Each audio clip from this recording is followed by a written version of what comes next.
Welcome to the Three Martini Lunch. Grab a stool next to Greg Columbus of Radio America and Jim Garrity of National Review. Three martinis coming up.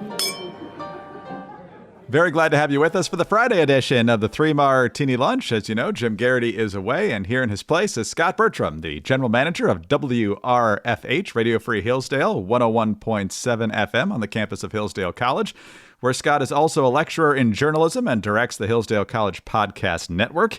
He hosts the Radio Free Hillsdale Hour. He's also, in his free time, because apparently somehow there still is some, is co-host of the Political Beats podcast and also Wasn't That Special, 50 Years of Saturday Night Live, which you can learn more about and subscribe to at wasn'tthatspecial.com. Scott, great to have you with us. Happy Friday.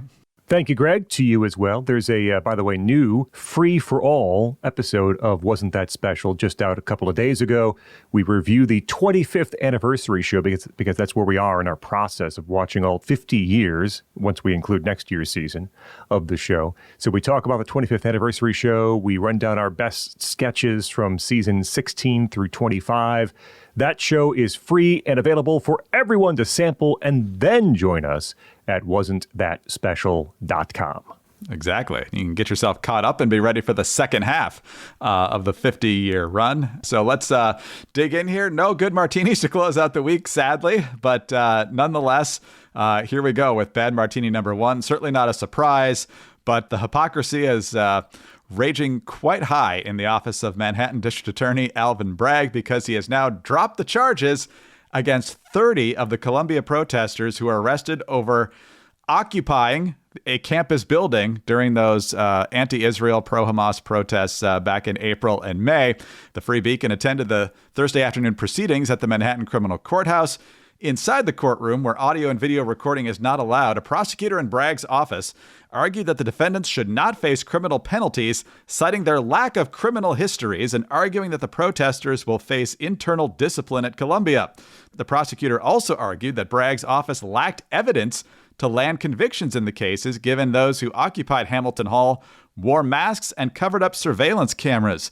New York City police arrested the occupiers while they were inside. That's not it, though, Scott. In total, Bragg's office dismissed charges against 30 individuals. As a result, the large majority of those who occupied the building will not face criminal penalties. The rationale here is insane. Not enough evidence. You arrested these people, and I'm assuming at some point you took their masks off. And as the stories go, they even held a custodian hostage during this situation. And so for the whole no one is above the law argument we're getting from the left these days, I'm not so sure about that. Boy, that's intensely frustrating when you know as crimes are being committed that no one will be held to account for them. And then you're proven right. A few weeks later, you're right. As I had not even considered that. As they're being arrested, doing the things that they're doing, they're taking the masks off. They have a good idea of who's around. By the way, I don't know if you guys have talked about it. I don't catch every Three Martini Lunch. My apologies. But you already mentioned my busy schedule. Yeah. New York's governor is thinking about considering banning masks, in situations like this to better identify those who are committing illegal acts. But yes, to be told no one is above the law, period, end of sentence. And that's not true. And if you're on the right team and if you're on the right side, that Alvin Bragg won't try to jump through hoops and invent new legal logic to consider this strange way to perhaps use your previous tax returns and the fact you didn't recycle something one day to convict you on charges connected to your protests at Columbia. There's no sort of unique legal reading into this case to try to find a way to punish those who are committing these acts. And as I know we've talked about before, if there's no punishment and there are no consequences, you will continue to receive the same behavior over and over and over again. And we're going to see it en masse in perhaps, I hope not, I fear so, in a very bad way in Chicago this year at the DNC. We've seen some previews of that in various places. And people who are considering hitting the streets in Chicago and committing similar acts of civil disobedience are going to look and see once again that people who are doing things similar to what they want to do are not being punished and face zero consequences whatsoever. And that's why it's more likely than not you'll see far more of this sometime in August. Absolutely right. And you put your finger on it. If this had been pro-life demonstrators who commandeered a building or, actually kidnapped someone temporarily, or pick your cause on the right. It wouldn't have to be pro-life demonstrators wouldn't do that. But it also goes to just the double standard we're seeing overall. And the abortion issue immediately comes to mind because we're seeing people who protest outside abortion clinics getting 2 years, 5 years, in some cases, the government pushing up to 10 or 11 years. And then when we had that massive streak of vandalism of pregnancy centers and Catholic churches and other things, that when the Dobbs decision came down, I could probably count on one hand how many arrests there have been. And when Merrick Garland was asked about it at a congressional hearing, he said, well, it's really hard to figure out who did it because a lot of them did it at night. Those night criminals, always very difficult to catch. It's dark. They're wearing black. They're outsmarting us. Same thing, though, what was it, 3 weekends ago, the protests right outside the White House. And you saw vandalism, you saw statues being spray painted, you saw all this happening. And consequences, not only zero prosecutions, but unless it's been updated the past couple of days, and I haven't seen, zero arrests, period, from all of that happening right outside the front lawn of the White House. So you at some point, you have to stop deluding yourself into thinking there will be consequences, because there won't be until something no one wants to see happens. Absolutely right. Absolutely right. New York City, good luck. We've already seen what people try to do when they do the right thing there. Daniel Penny getting arrested for stopping the guy who was harassing everyone on the stage. So the good guys get in trouble and the bad guys get away with everything. Well, you know what's easier than predicting that a leftist Soros-backed DA is going to let leftists off the hook for their criminal activity? It's breathing. It could not be easier to take control of your metabolism and your metabolic health than by breathing into your Lumen each morning. Lumen is the world's first handheld metabolic coach. It's a device that measures your metabolism through your breath. And then on the app, it lets you know if you're burning fat or carbs, and then gives you tailored guidance to improve your nutrition for the day, workouts, sleep, and even stress management. Your metabolism is your body's engine, and it's how your body turns the food you eat into fuel that keeps you going. And so by understanding how your body is processing that gives you a huge advantage on what to eat and how to tailor your exercise routine, your sleep routine, and a whole lot more. So if you want to take the next step in improving your health, go to lumen.me/3ml to get 15% off your Lumen. That is lumen.me/3ml for 15% off your purchase. Again, that's lumen.me/3ml. Thank you, Lumen, for sponsoring this episode. All right, Scott, double-fisted bad martini again here in the second martini. And we should point out, in addition to all the other things you host, you're also the host of the Hillsdale K-12 classical education podcast. So you know this issue well, especially the second half of the story we're going to talk about here. But let's go back to your old stomping grounds of Chicago and the race baiting that's happening there. I don't think there's any other way to say it. Chicago Teachers Union president, this is Fox News, President Stacey Davis Gates told a news radio host that conservatives don't want black children to read, adding that it is, quote, part of the oath they take to be right-wing, unquote. The interview was with WBBM News Radio's Craig Dellamore, and here's the full quote. Conservatives don't even want black children to be able to read, Davis Gates said. Remember, those same conservatives are the conservatives who probably would have been championing black codes, during Reconstruction or thereafter. So forgive me again if conservatives pushing back on educating immigrant children, black children, children who live in poverty doesn't make my anxiety go up. That's what they're supposed to say. That's literally a part of the oath they take to be right-wing, unquote. And if you heard yesterday's podcast, you know the lie behind that statement. Condi Rice eviscerated it beautifully in that statement that's saying we already have school choice and it's for wealthy people. It's the poor kids. It's minority kids in a lot of cases that don't actually have the choice. So spare me the hypocrisy. But the reason they're getting all bent out of shape here in Chicago is because there's opposition to an extra $50 billion in funding. Not $50 billion total, $50 billion extra that the teachers union is trying to negotiate in their new contract, with the Chicago Public Schools. And in addition to wage hikes, they want that money to go for fully paid abortions for members of the union, new migrant services and facilities, and a host of LGBTQ-related requirements and training in schools. And so, Scott, I mean, it's not hard to see why a lot of parents would be thinking this is flushing money down the toilet. But if you raise any opposition whatsoever, you're a deep-seated racist. And who's raising the opposition in Chicago, right? The CTU has the mayor on their side. Brandon Johnson's a former CTU worker, former CTU organizer. So they're negotiating with themselves. And the only people pushing back, are they conservatives? Sure. But the percentage of conservatives in Chicago is so small, they're unable to make a difference. You actually have run-of-the-mill, blue-collar, Chicago, city workers and policemen and firemen and others who are concerned about this. But, the larger picture here, Chicago students can't read. 21% are proficient of eighth graders, 21%. Who's been in charge of Chicago schools for decades on end? Who runs the CTU? Who runs the Chicago mayor's office? Who runs the Cook County board? Who runs the governor's mansion in Illinois? It's all single party rule. If you're pointing a finger at why Chicago students can't read, it's not at conservatives who barely have their fingertips on any, small, tiny portion of power in the city of Chicago or the state of Illinois.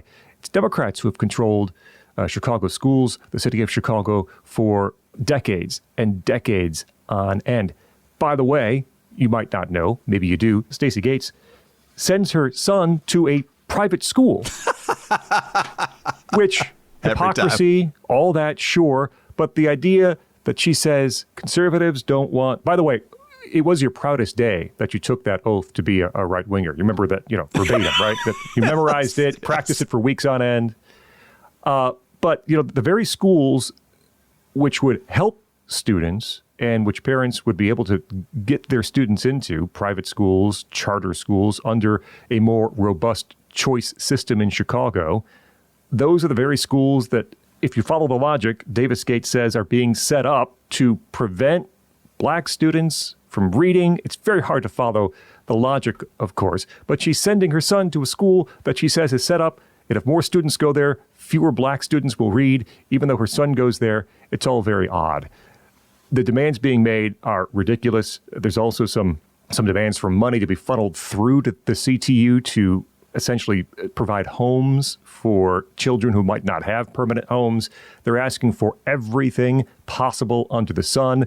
And you know what? They very well might get it because, again, the mayor's office is not going to push back on virtually any of these demands made by CTU. I really preferred the CTU run by Jack Bauer as opposed to the one that infects Chicago. Chloe was involved, and Chloe makes everything better. Exactly. And they got results. They actually got results. Didn't always like how they got there, but they got results.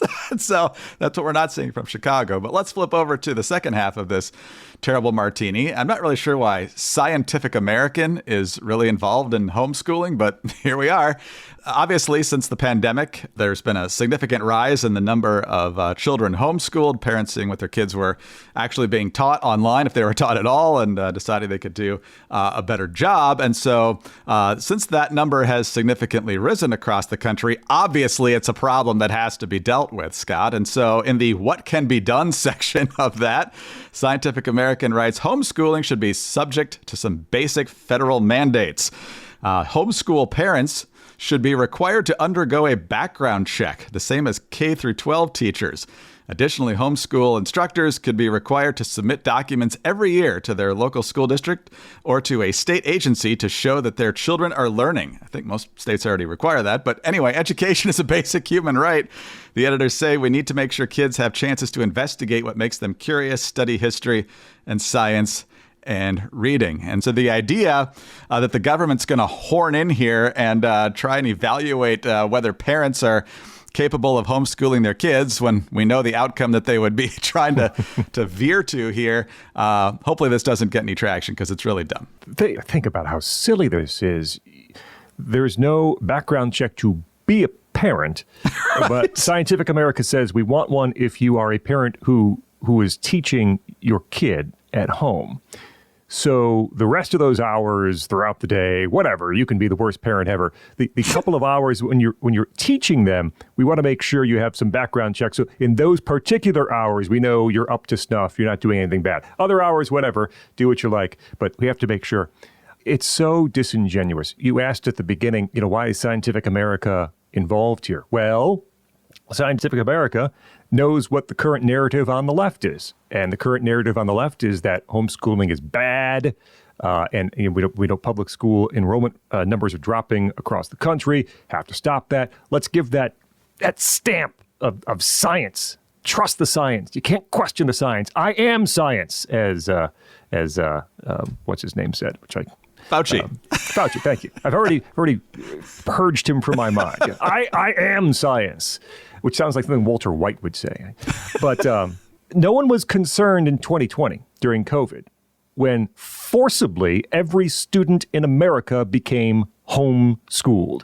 Scientific America didn't come out and say, well, for doing this, we have to make sure we license and background check all parents now that they're being entrusted. And yes, I know remote Zoom. No one's kidding anybody.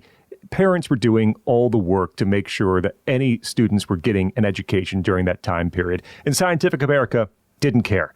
The idea here is that there's a pushback on the left against homeschooling. Scientific America can stamp it with their official science position, and then no one can argue against it. And there are bills, I know there's one in Illinois, I don't know elsewhere, about pushing this forward, about requiring background checks, licensing for parents who want to homeschool. It's been discussed in Michigan as well. This is not some nebulous idea. This is Scientific America reacting to a political movement on the left, endorsing it and saying, yes, we'll support you. It's like an amicus brief.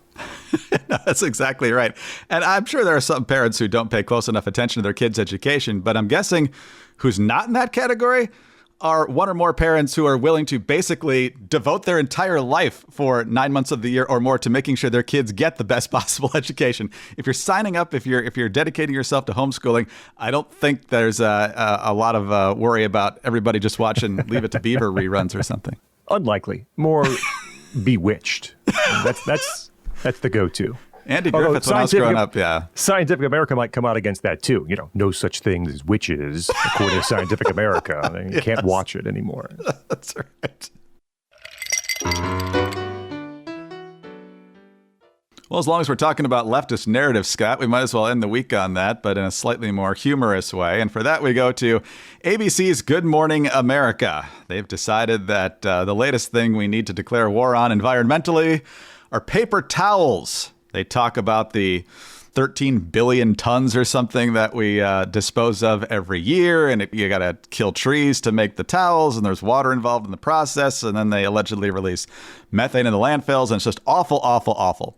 So they decided to do this story featuring their reporter Becky Worley giving alternatives to paper towels. And we have two clips here, both of which I think are ridiculous. The second one more so. But after talking about the amount of paper towels we use, she starts talking about alternatives and what you should use instead. Here's part one. One zero-cost solution, rags. These old T-shirts and towels, they would have ended up in the landfill anyways. So to make this work, I've created a system, a drawer for rags, hooks where they can hang to dry, and a little laundry bin where I can throw them after they've been used and then collect them every time I do a wash.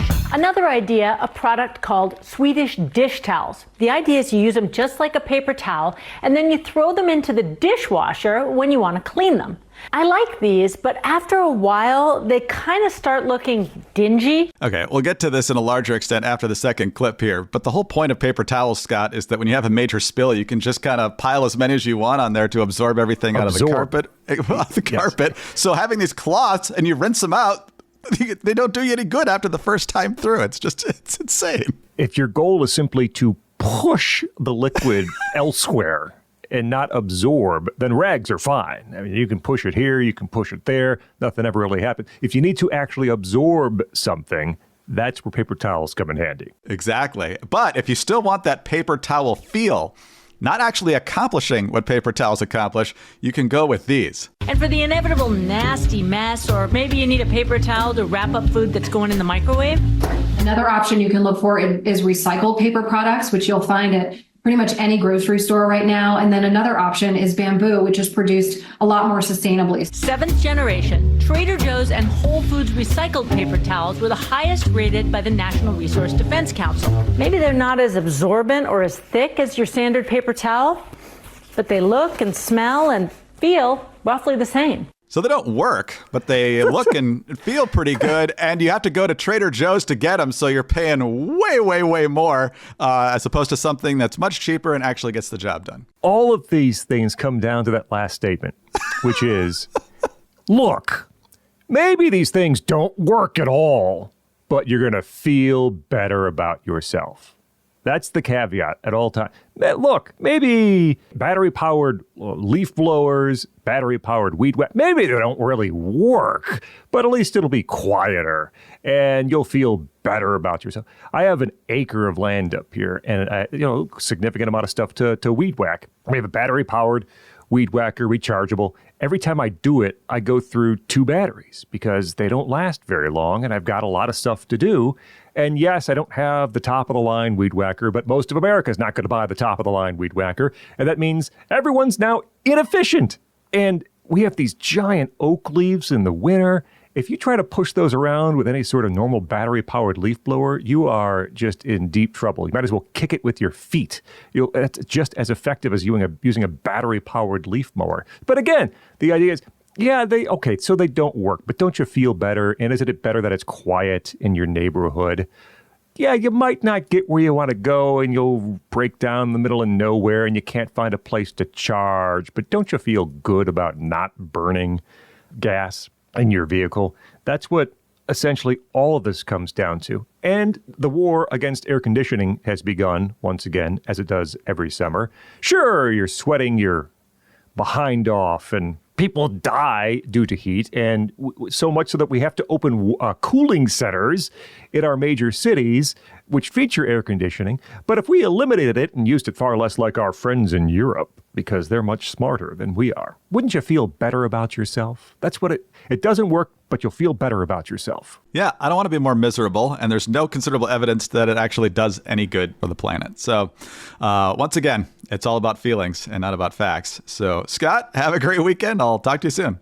I'll leave you with one excellent note. There was no good martini today, so I'll give you something good as we leave.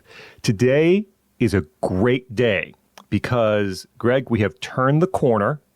It's all downhill from here. We have less and less daylight each day, and the sundown keeps moving forward, and that's a good thing. All good things. Earlier sunsets. I know it's not a popular opinion, but it's a good one for me. I enjoy earlier sunsets. I don't enjoy the long days of summer. I'm on the western edge of the Eastern time zone, so it's bright here till like 10:30 at night. It's ridiculous. That's actually what I love about Michigan in the summertime. But I grew up in the edges of the central time zone up in the UP, so we got dark an hour earlier. But Scott is a strong proponent of not changing the clocks, but to keep it on standard time instead of daylight time. Absolutely. If you're going to do that, you have to keep it on standard. All these people in Washington who want to preserve it on full-time daylight, I have no idea what they're talking about, because kids in Michigan, for example, they'd be going to school in the dark for months on end. So different debate for a different day, but we tried that in the 1970s. Everybody hated it, and it actually we stopped before the end of the trial was supposed to end. That's how bad it was, the permanent daylight savings time. Scott, have a great weekend. Talk to you soon. Thank you, Greg. Scott Bertram is the general manager of WRFH, Radio Free Hillsdale, 101.7 FM on the campus of Hillsdale College. He lectures in journalism there. He directs the Hillsdale College Podcast Network, hosts the Radio Free Hillsdale Hour. He's also the host of the Hillsdale K-12 Classical Education Podcast.